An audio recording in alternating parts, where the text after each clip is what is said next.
views expressed on this program are those of the producers and individuals appearing on this program and do not necessarily reflect the views of the Sun Prairie Media Center staff, its video service providers, or the staff and elected officials of the City of Sun Prairie.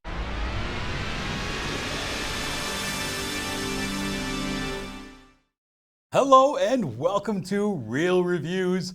My name is Jamison Rabbit, and this week I've got a guest host who is making his debut. He is a good friend.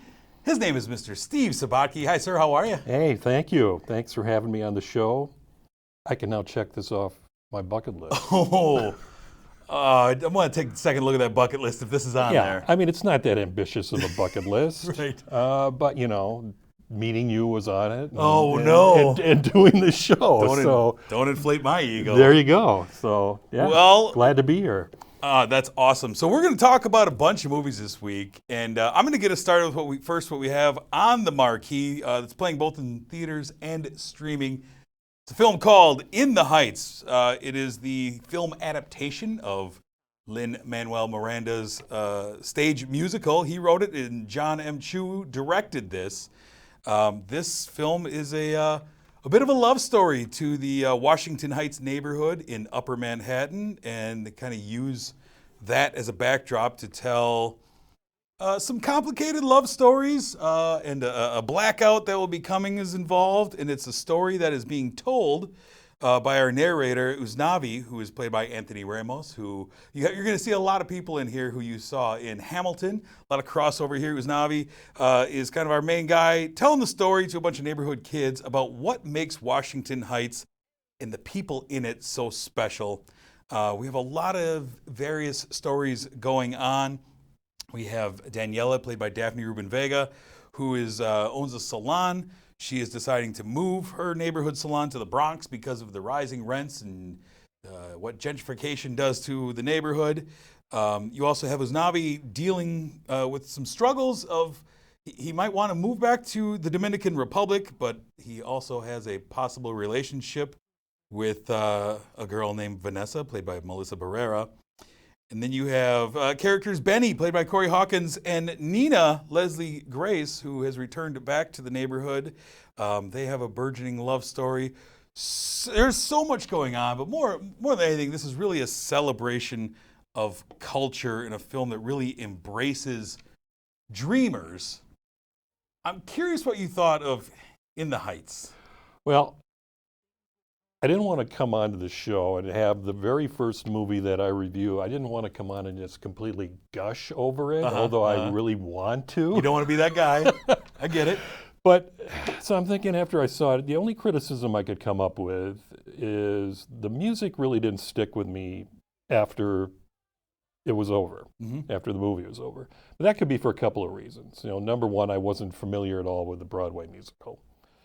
The other reason is that when these musical numbers come on, there is so much going on. Yeah, he fills the screen. On the screen, and I watched it at home on TV on HBO Max, that I was paying more attention to what was happening. Yeah. And all the characters and the activity and the energy. And I was not paying as much attention to the music, which is kind of unfortunate because the music many times is telling the story. Yeah, right. I mean, especially the opening number, I think it's In the Heights, Yep. that Uznavi does. Yep. He performs that number, and he introduces the other characters in the film. So this is a movie that I think you have to watch it more than once to truly appreciate what's going on. Yeah. And if there was ever a movie that deserves to be watched, viewed on the big screen, this is it. Yeah, absolutely. I mean, if you're looking for, if you're not a fan of musicals, maybe not. But you know, if you like musicals and you haven't been to the theater yet, I think this is the one to go see in the theater because you really get a greater appreciation of it. It's a vibrant musical. Yeah. I mean, on the screen, the music, everything that's going on, lots of fun, crazy characters. There's a lot going on, and my wife watched it twice. And she said, kind of echoing what you're saying, after the second watch, she says, well, I caught so much more the second time. And she was humming 9600 afterwards. That was the song that got stuck in her head. And there's, a gorgeous number with that song where they're in the fountains and there's big crane shots of all these people doing things and yeah, there's a lot going on and I mean right away it opens. You can tell it's a Lin Manuel musical because everything's musical. Yep. You know, I mean, spins the a manhole cover. Yep. It's musical, and it's got his cadence that you're kind of familiar with if you pay attention to Hamilton. It's kind of similar cadences in the way he tells a story through song. But I really enjoy the story and how it relates to immigrants, and it's a film that's got a lot of interesting characters that I feel like it's a film that's going to grow on me more. Yeah, I think so. You know, it's one that kind of hung in my head. Yeah, the performances are great. Yeah. But the one that really stood out for me was, I think the actress is Olga Merediz. She plays Abuela Claudia. Sure, She is the matriarch Yes. of the neighborhood. Everybody looks up to her. She originated the role, I guess, in the Broadway musical. Sure. And she has a solo song about halfway through the film. I mean, I don't want to talk about the circumstances around it because that'll give away a plot point, but she reminisces about, I think, growing up in Cuba, immigrating to New York during this song, and it absolutely blew me away. I thought it was very powerful. I think, I mean, it's early yet, but I think hopefully that she'll be up for consideration or they'll think about her when the nominations come out for Best Supporting Actress at the next Oscars. I thought she was fantastic. It's got a great message. It's about people Yeah. lifting each other up, right? Coming together in this neighborhood, lifting each other in their down times and supporting each other when big changes in life. Like I enjoy a movie that gives me that, and it's a great kickoff to the summer to me. It just like you could feel it and like, yeah, this is a great summer movie. I enjoyed the combination of Uznavi and his little nephew Sonny. I thought they were fun together. They had good. He was kind of a great little sidekick. Kind of stole some moments in there. It's good to see Jimmy Smits back on the screen. Yeah, Jimmy Smits out there. Yeah, he was great. Yep. Yeah, I don't think it didn't instantly grab me like Hamilton did. Part of it probably was I was listening to Hamilton a lot before I even got to see it, so I had the music in my head. Mm-hmm. But it's a fun one. It's one that I'm looking forward to rewatching multiple times. And it's a film that if you do enjoy musicals, there's a lot of nods to classic musicals throughout. I feel like you can kind of just pick up I can see where that influence was coming from. Yeah, I had zero expectations because I knew nothing about it. Didn't know any of the music. I knew it was on Broadway. Sure. I mean, I didn't really know Lin Manuel Miranda was connected to it until recently. Yeah. So I went in thinking, I don't know anything about this. Oh, that's great. And so, Fresh eyes. completely exceeded my expectations. That's awesome. All right, well, curious, what did you end up giving In the Heights? I gave it 4.5 stars. Nice, that's strong. It's not perfect, Yeah. but it's close. Yeah. It's close. It's That's a great great. musical. It's a great musical.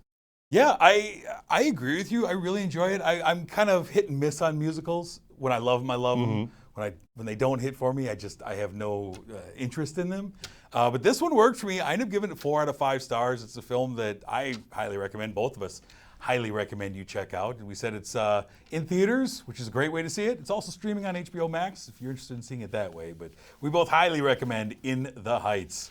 For our next movie on the marquee, sir, what do we have? Well, it is Peter Rabbit 2: The Runaway, which is the sequel to 2018's Peter Rabbit. And I think most of the characters have returned for the sequel, including James Corden, who returns as the voice of Peter Rabbit, and Rose Byrne and Domhnall. Is it Domhnall? Domhnall Gleeson, yeah. Okay, Domhnall Gleeson. They return as Bea and Thomas McGregor. And the movie kicks off with Bea and Thomas getting married. Peter and his rabbit family apparently have settled their differences with Thomas, where the animals now have free reign of the vegetable garden, except for Thomas's prized tomatoes. The McGregors and the rabbits head off to the big city to meet with a publisher, played by David Oyelowo. Now you're going to have to help me. Oyelowo. Okay. And he wants to publish Bea's Peter Rabbit book and the other books that follow, but he's got some pretty big ideas for the book, including having the rabbits be in outer space. Sure. And he wants to market Peter as the bad seed. And Peter isn't real happy with that, so He heads out on his own in the big city, and he meets an older rabbit by the name of Barnabas, who, in Oliver Twist-like plot line, teaches Peter how to steal produce from homes and businesses, and eventually gets Peter to have Peter's family and his other animal friends from the McGregor farm come to the big city to help Barnabas's gang heist dried fruit from a farmer's market. Sure. So it's a compelling story. Yeah, it is. It really is. So this is playing only in theaters. This is the first time that I had been in a theater in well over a year. Oh, welcome back. Yeah, so that's a good thing. Uh-huh. But I have to admit that I checked my watch a couple of times while watching this. Maybe that's just because I'm a cranky old man. I don't know. I really enjoyed the first one. I thought the first one was kind of sweet and fun. Yeah. Unexpected to me. I thought it was just going to be a dumb kid's movie. And I enjoyed it. And I think a lot of it was I really enjoy the interplay between Peter and the gang and Thomas and kind of that frustration factor. And then B is the one who kind of is the calming force between them. I enjoyed that. And this movie kind of started with that right away, getting married, and there's a dream sequence, and there's that kind of dynamic is still there. But then they kind of really just get rid of that, and it becomes the story of the big publisher, wanting B to betray her integrity for these characters and sell out for the money, and let's do whatever you want. And it felt very meta to me of what this movie became, because this movie felt like it really suffered from sequelitis of let's just get crazy, and how it can ruin a property because, let's just start telling weird stories that don't really make a lot of sense. We'll get rid of the fun interplay between a lot of the characters, and it didn't work for me. I don't know, there was a lot of it that the characters just weren't fun. I mean, there's a lot of jokes in there. Some very meta jokes with James Corden, who gets a lot of flack about how annoying he is, and there's several people say my voice is annoying. Is that okay. And I wanted to enjoy this one, but it just felt like the characters were more annoying to me in this movie than enjoyable. I did watch the first one because I had not seen it before, so I did watch the first one. The first one is funnier. It's more entertaining. It's definitely more violent and traumatic than the second one. And there's more of those moments in the first one where there's small moments where the humor is more catered towards an adult than it is to a child. There just wasn't a lot of those moments in the second one. I mean, the only one that I remember is that there was the scene in the second one where Peter Rabbit he's walking down a city street and he's rather dejected, and they're playing, I think, Green Day's Boulevard of Broken Dreams, and all of a sudden this squirrel shows up out of nowhere and starts singing it. Right. And I got a kick out of that. It was funny. That cracked me up. It was funny the first time. Yeah, the second time, no, not so much. A couple. But I mean, I connect. Of course, I'm 63 now, so my daughter's grown. So I tend to connect more with kids' movies when they have those moments in them. That where the kids kind of go, I don't understand what that was, but adults clearly understand what's going on. Yeah. And I kind of think that the producers tried to make this movie gear it more towards the younger kids. I think you're right. And took out a lot of the cartoonish violence. But then the David Oyelowo storyline of that just felt, I don't know, it felt out of place to me. It felt like a storyline okay, I've seen this told 100 times, but I don't know what the payoff is supposed to be on this. So he's the villain, and he wants everyone to betray what Peter Rabbit is, but it just felt like it didn't have a real payoff that was going to be satisfying. And I don't know. I feel like movies, like the Paddington movies, I think straddle that line perfectly. Sure. As far as offering something for both groups in this same similar genre. And that's what I was hoping for out of this one, and it just felt like they missed more than they hit with it. Yeah, I mean, there were moments during the first one where I laughed. Yeah. I mean, there were some funny moments during the first one. This one, not as much. I will say, to your point that it's catered to a younger audience, my 8-year-old daughter loved it. She did. Yes. I struggled. She enjoyed it, so maybe it is for the 8-year-old crowd instead. But curious, what did you end up giving Peter Rabbit 2? I gave it 3 stars. right. I think for a family with young children that's looking for a good family movie to get back into the theater, I think this is a good one. I mean, I don't think you can. You go could do wrong. worse. You could do worse. Yeah. Yeah, I mean, it could be a Chipmunk sequel or something like that. But Sure.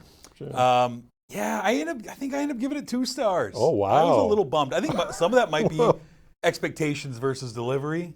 Because I did enjoy the first one so much more. I don't know. I just found myself, like you say, checking my watch quite a bit during this movie, which is unfortunate. But the next movie we have for our streaming spotlight is a film from director Mark Rasso called Awake. This film stars Gina Rodriguez as a woman named Jill.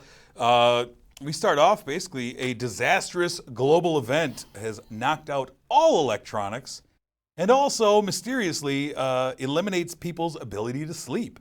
And we are kind of faced with what happens to humanity when something as simple as sleep deprivation is the major challenge. We see people become zombie-like and how fear of the unknown can drive some anger and some madness as it begins to set in amongst people. And then word gets out that there's a little girl who can sleep. It is Jill's daughter, Matilda, played by Ariana Greenblatt. She's able to sleep. And reactions to this news are varying. Some people are angry. There's government scientists, led by Dr. Murphy, played by Jennifer Jason Leigh. These government scientists typically want to capture and study this girl, of course. And so she's really never safe, and it's up to her mother, who is a former soldier.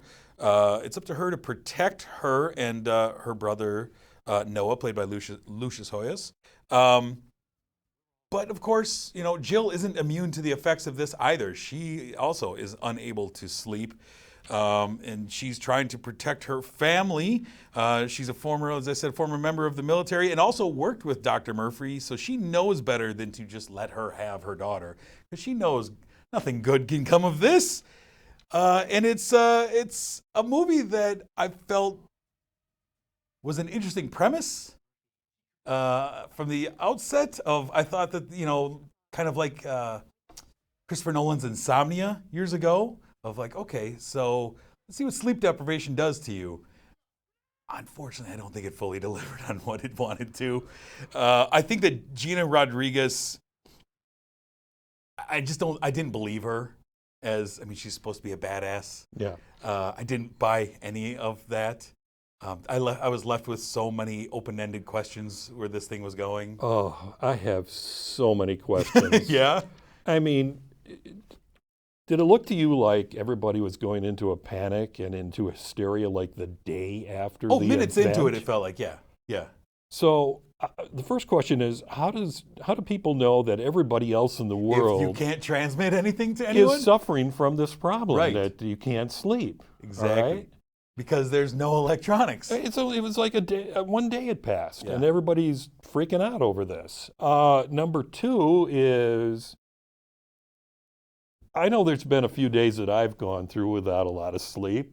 That has never caused me to stand in the middle of the road with no You don't clothes become on. a zombie immediately? In the nude. Yeah. Which is, Thank God for that. one of the scenes in the movie. Yeah. It's one of those what the moments that I just went, oh. Now, I'm not a scientist, but maybe you would know.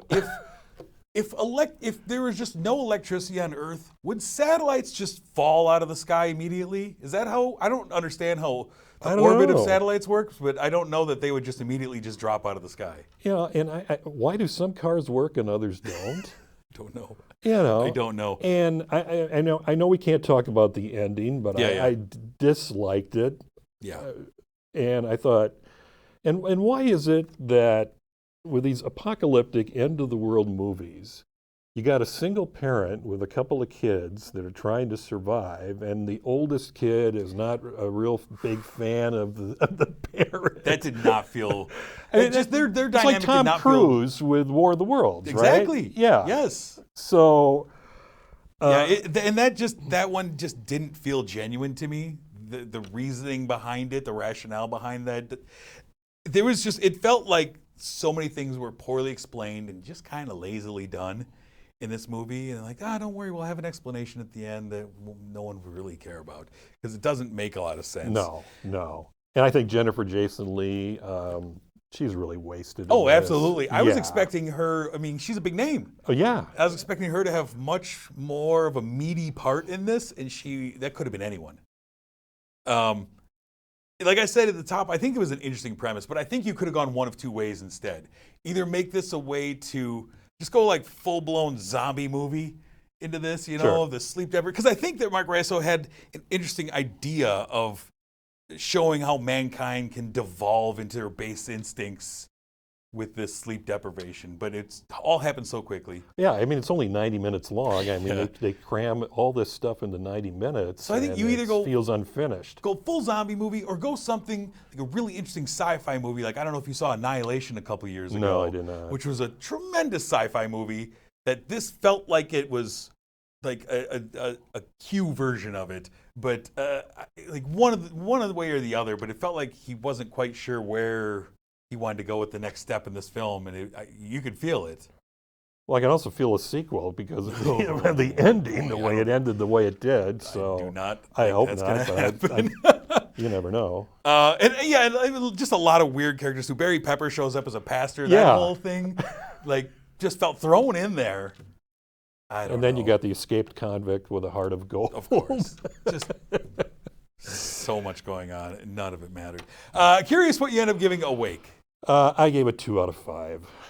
I mean, and I guess I gave it 2 just for the acting of Gina Rodriguez and the girl who played her daughter. I thought they were I did okay. like her. I like the Yeah, girl. the I thought she daughter, was very the good. little girl was good. Yeah. Yeah, I agree with you. I gave it 2 out of 5 as well. But it's a mess. Yeah, not a movie that I'd recommend. I'm a big sucker for post-apocalyptic films, but this one just did not cut the cake for me. Let's take a moment here, though, to take a look back for our movie throwback segment. Each week, my guest selects a film to discuss, something that might be meaningful to them in some way, fashion. And what did you decide on for this week? Well, I picked 2009's Public Enemies, which is directed by Michael Mann and stars Johnny Depp as the notorious bank robber John Dillinger, who's being pursued by FBI agent Melvin Purvis, played by Christian Bale. And there were a couple of reasons why I picked this. Number one, people may remember that parts of this movie were shot in Wisconsin. Right. Milwaukee, Madison, Oshkosh, Columbus, Darlington, my hometown of Beaver Dam. There you go. Got to be a part of this. Little Bohemia Lodge up in Manitowish Waters, where I guess Dillinger actually hid out. Yep. And there was a shootout there. Still got the bullet holes in the walls. Yeah, and I think it's still open too. Absolutely. So, and then the second reason is I have a direct personal connection to this film. No, I did not. Are you Johnny Depp? No, I did not play Babyface Nelson. Right. I'm not friends with Johnny Depp. This is one of the first films to receive funding from the state as part of the Wisconsin Film Tax Credit Program. Okay. And I was the state employee who administered the program.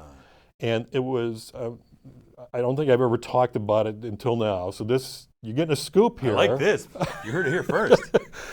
It was a nightmare. Yeah. Because we were trying to develop the program, get the rules in place. At the same time we were doing that, we were negotiating with Universal Studios about what would be eligible for the credits. Sure. So I would be on the telephone with these high-level execs from Universal, and they'd say, we want tax credits for Johnny Depp's salary. And I would say, no, we're not going to give you tax credits for that. There's no direct Wisconsin benefit other than I think he gave a $1,000 tip to a waitress at an Appleton restaurant. And then they would reply with, oh, what is Michael going to say, Michael Mann? Yeah. What's he going to do? He really wants to shoot this in Wisconsin, and what are we going to be able to tell him? And at the same time all that's going on, and you may remember this, there were just tons of news stories about Johnny Depp coming to Wisconsin to film this movie. Yeah. The state was going crazy People over that. were ready to see a movie star. It was Johnny Depp mania. And I would go home at night thinking, I'm going to be the guy that kills this movie from being made in Wisconsin. And I mean, there were a lot of sleepless nights, and I didn't, turn into, no zombies. Those zombies like in a wake. But I mean, the film did get made in Wisconsin. I'm a big fan of Michael Mann. Yeah, me too. I think he's a great director. To me, A-level Michael Mann is Last of the Mohicans, Heat, The Insider, one of my all-time favorites, even Collateral. Sure. I love Manhunter. That one I didn't see. That's good. Those are great, though. Those are all great. And to me, this is not up to that level. This is more B-level Michael Mann. This movie kind of lacked that dramatic tension. Yes. That you see in those Michael Mann movies. Because in those movies, you just never really knew what was going to happen next or how, where the story was going. This one, it's more like a chronicle. I mean, you knew John Dillinger, what was going to happen to John Dillinger at the end. But so this is based on the book by Brian Burrow, which I read, and it's a doorstopper of a book telling all about the formation of the FBI and how that small time period where all these bank robbers were crisscrossing the country. It was a fascinating read, and so I was excited. And this movie just didn't quite deliver the goods. It was a disappointing movie. I remember seeing it. I saw it twice in the theaters within a few weeks of each time, because the first time I kept going, there's Madison, there's Milwaukee, and there's an enjoyable time. And I spent more time doing that than paying attention to what was going on in the movie. I mean, I think the strength of this movie is the period detail. Yeah. Because they did shoot on Little Bohemia, and they spent a lot of time with getting locations that seemed authentic and actual locations. And I think that's the strength, but I feel like the other problem is John Dillinger feels like the least fleshed out character in this movie. I feel like it was just kind of Johnny Depp being Johnny Depp and just believe that I'm John Dillinger. And I was more interested in the Christian Bale character. Absolutely. I think that the scenes with Depp are the least interesting in the film. I was way more interested in the J. Edgar Hoover and the Purvis side of the story than I was with the Johnny Depp story, the Dillinger storyline for some reason. And I watch any of these crime films, I'm always on the side of the criminals. Like, this is an interesting film. And I don't know, I just found it like it was lacking something. Like it was you either need to go like the Bonnie and Clyde route, and the interesting way they told that, or I don't know. It felt like it was almost Michael Mann playing it safe, and it just didn't quite land for me. I don't know. I needed more of a character drama, I guess. If you're not going to give me big action, if you're not going to give me heat. Yeah, and there was so many. And then they said, well, Giovanna Ribisi's going to be in it, and Channing Tatum's going to be in it. Well, Channing Tatum's in for a minute at the beginning. Opening minute, yeah. I mean, all these different stars that were going to be in it. The other thing that irritates me is they play. I mean, I understand there's creative license, but they play so fast and loose with the facts in this movie. Mm-hmm. People are dying that didn't die. Yeah. Things are happening in locations that never happened. And as a guy who just finished reading the book when this came out, I was like, well, that's kind of irritating, but I understand it's Hollywood. Public Enemy is a film that if you're local to here, I think everyone here was excited and went and saw it and said, well, that was a movie. Do I have a minute? You have a minute. Okay. So I just want to give you some other movies that went through the program that people might want to see that are much, much smaller. Fort McCoy, filmed in La Crosse, starred Eric Stoltz. No God, No Master, filmed in Milwaukee, starred David Strathairn, who was in Nomadland. And my all-time personal favorite, Feed the Fish, starred Tony Shalhoub, who's from Wisconsin, filmed in Door County. The reason why I like that one is my name is in the end credits. Look out. Go watch Feed the Fish. Look for Steve Sabatke's name. I got that out of that. So I love it. I'm in the credits. Let's take a look at what is coming soon, the weekend of June 25th. We have a few movies. The first one is Fast 9, The Fast Saga. It's the next Fast and the Furious movie. You know what you're getting. The next one is Ice Road stars Liam Neeson doing Liam Neeson things as an ice road driver. Again, you kind of know what you're getting with that too. And then the final one is False Positive, a horror mystery about a fertility doctor who's not necessarily on the up and up. Stars Pierce Brosnan. I don't know. I want to thank our sponsor, though, for sponsoring this program each and every week. Marcus Theaters, the Palace here in Sun Prairie. Thank you for being so supportive of Real Reviews for all these many years. We do appreciate it. Next week, I'm going to be talking about The Hitman's Wife's Bodyguard, Pixar's Luca, a fun throwback, and another special guest host who will be making his debut on the show. But, sir, I want to thank you again for joining me. This was excellent. It was a good time. I appreciate it. Thank you. I had a lot of fun. This is great. We'll make this happen again. But until next week when I'm talking about more fun movies, I'm Jamison. And I'm Steve. Thanks for watching.